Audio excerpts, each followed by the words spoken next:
Fear setting isn't just a cute mindset hack. It's a seriously powerful tool to smash mental blocks and actually move forward on your business dreams.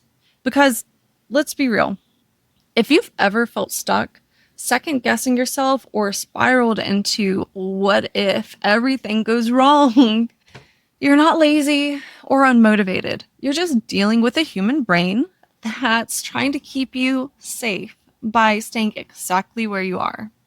But if you're ready to stop letting fear run the show and start taking action that feels aligned and empowered, give that like button a tap so YouTube knows you're in the right place. Ever feel like your brain comes up with 73 worst case scenarios before you even hit publish on your latest content?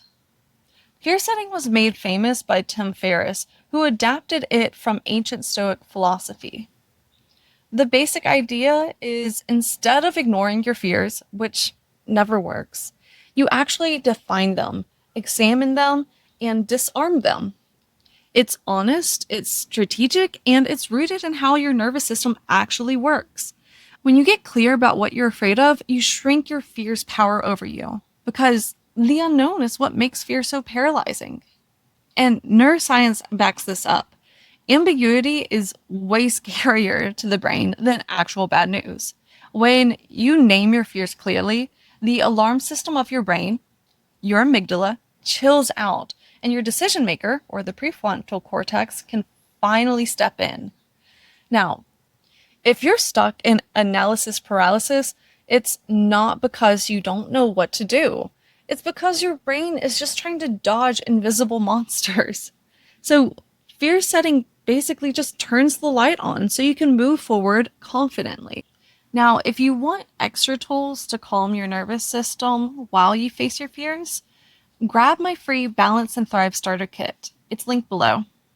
Okay, but what happens when you start naming your fears and getting clear about what you can actually handle?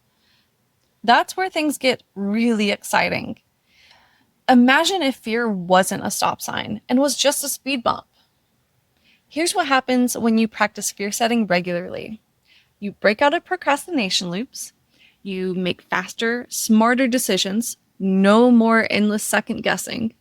You build confidence because you realize that you can handle way more than you thought.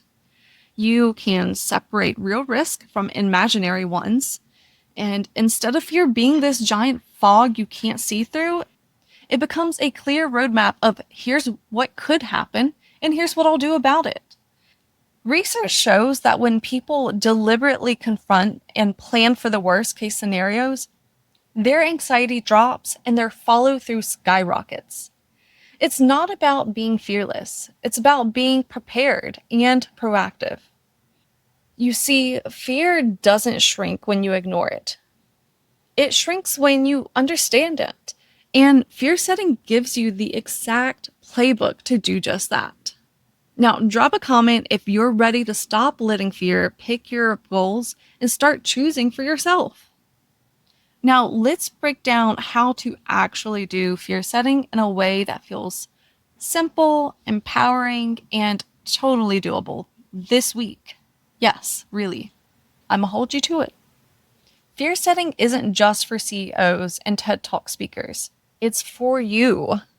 Here's your fear setting process in 5 easy steps. So first of all, you're going to define your fear. Write down exactly what you're afraid of happening. Be brutally honest. So for example, I'm afraid no one will buy my new product. So the next step, prevent it.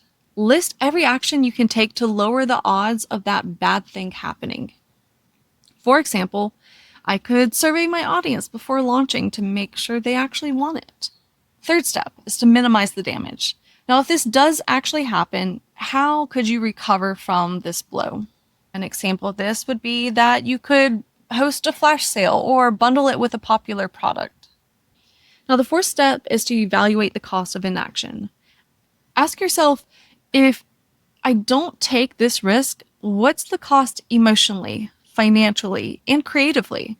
And here's the spoiler, inaction usually costs more in the long run. Finally, we're going to list the upsides. Imagine every amazing thing that could happen if you succeed. Focus your mind on the possibility, not just the pitfalls. You can do this entire process in 20, 30 minutes, and it can literally change the way you feel about big decisions forever. When you stop catastrophizing, you start strategizing, and that's when real momentum starts kicking in.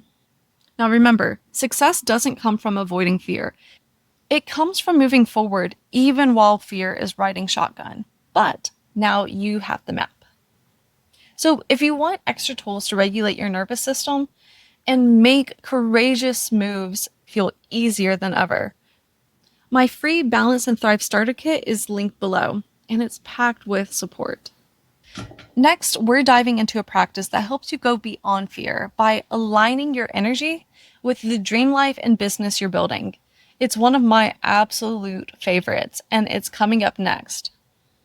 But first, what's one scary step you'd love to feel brave enough to take this month? Let's hype each other up in the comments. And remember, you're not broken if you feel fear. You're not behind because you hesitate. You're just a human with a nervous system that's wired for survival. And now you're building a brain that's wired to thrive. In this next video, I'll show you how to start shifting your energy to actually magnetize the life you want. And I cannot wait to show you how powerful you really are. I'll see you there.